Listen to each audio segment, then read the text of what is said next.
I have a hard time not calling her Amber. Like, we're about to bring on Tiffani Thiessen, and I Yes. want to say Tiffani Amber Thiessen. And let me go ahead and bring her on the show. Hi, Tiffani. Good morning. Good morning. How are you guys? Doing really well. I was just discussing with everyone that I'm having a hard time not throwing in the Amber in there because growing up, you were Tiffani Amber Thiessen, and I know you're Tiffani Thiessen now, and you're all grown up, and you're a lady, and you've got a family, and all this wonderful But stuff. here's the thing. Legally, my name is Tiffani Amber Thiessen. It says it right. I mean, it doesn't actually say Thiessen on my driver's license anymore because I'm married, but Amber is still in the middle of my name. That is correct. So it's not like it's a lie. Okay, so I'm not going to get in trouble for bringing it up then. No, not at all. So you're talking to us about a cookbook, which, by the way, you did the series Dinner at Tiffany's, which was super cool back in the day. I loved it. Oh, thank you. I had a lot of fun doing it, too. It was super fun. What was That was one of those jobs that I got to hang out with friends and eat good food that I cooked and drink on camera. That was awesome. Well, that's what I was going to say is what was the catalyst? Like, how did that even come about? And I know it's not on anymore. It used to be on the Cooking Channel.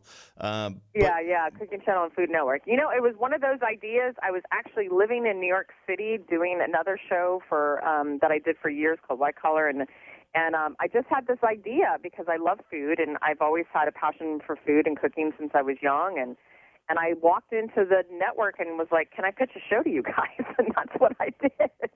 And it worked. It was great. We all loved it. Like they should bring it back and like put it somewhere like on Netflix or something because there's so many great episodes. You always had like different co-stars and friends like you mentioned a minute ago.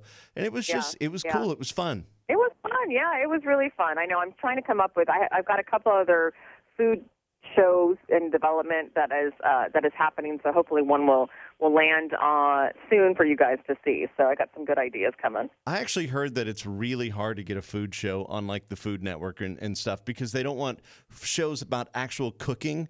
They want shows that are food adjacent. In other words, like things that are funny. like TV is very interesting. It's changed a lot, and it's like game shows and food game shows and all this kind of stuff. It's all very, very different. But funny enough, it's not the food I like to watch personally. I actually like the more docuseries and the fun, and so we'll see. We'll see what happens, And also, we're still dealing with the strike right now, so hopefully that'll be over soon. True.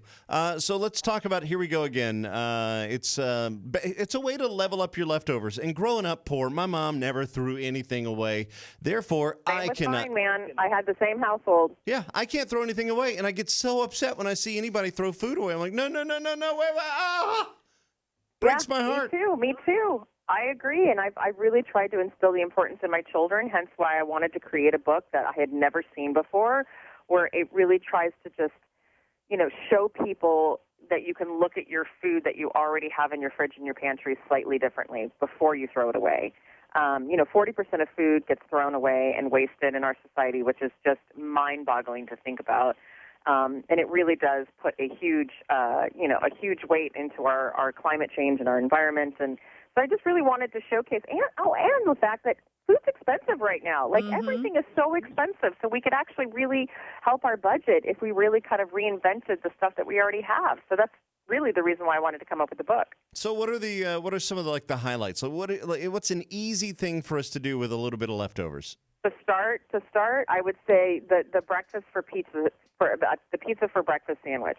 Everybody has leftover pizza, right? And look, I'm someone who loves cold pizza. Mm-hmm. I don't even need to reheat it, but this takes pizza on a whole nother level that you can have for breakfast or even dinner. And it's easy, and it's got ingredients that most people already have in their fridge, and it's awesome. You had me at pizza. But I'm in. So is the pizza in the middle, or is the pizza two slices making the sandwich? No, that's the thing. So you're taking only one slice of pizza for the bottom part.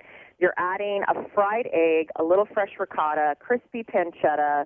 You're adding fresh basil, and you're putting a whole nother layer of crispy cheese on top that's kind of the topping. Wow. Bubba is stunned, and he's like, guess what I'm going home to make? Yeah, I haven't had breakfast yet, so I'm thinking about this, and I'm like, I feel you definitely need to go grab some pizza. Wow, that is great. Okay, so where is the book available? How do people find it? It is literally available anywhere where books are sold, but if you need direct links for places, you can also go onto my socials or my website, and I have all the links there. Speaking of your socials, you posted something in the recent past and you were like, hey, just so you know, like, look, I know you've watched me grow up and, you know, we looked a certain way when we were younger, but, you know, we've all gotten older and, you know, just have to expect that. And I'm like, I just feel like you need to know, Tiffani, that you don't age. I don't know if you're aware of this, but you, like, I look at you. Age, though. No, That's ma'am. I want people to know I have aged. I mean, you have, wrinkles. but and my chin is sagging. And I don't use this. And my boobs are a little lower than they used to be when I was in my 20s. Mine too. Okay, smoke show. But no, it was lovely that you posted that. But I'm like, I mean, have you seen you though? I have, and I've seen those lines, and I'm okay with it. That's all I'm saying. Like, Well.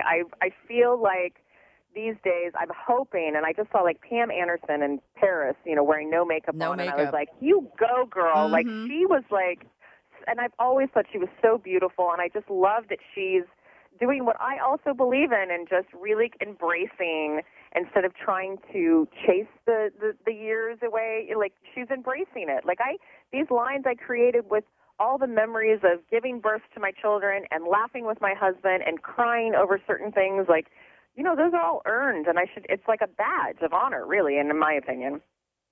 No, still you're killing the game. But yes, aging beautifully, ma'am. I'm looking at your Instagram now. Thank you. Carson's right. You haven't aged. It's crazy. All right. Well, everybody, check out the book. It's called Here We Go Again. It's recipes and inspiration to level up your leftovers. I'm going to go figure out if we have any cold pizza in the fridge and try to see what I can come up with using your idea. Tiffani Thiessen, thank you so much for joining us on the show. You are thanks awesome. for having me, you guys. I appreciate it. Take care. Bye-bye. Yeah, you too. Well, because over the years, teenage kids have told you to like and subscribe, we don't have to say that anymore. You know what to do.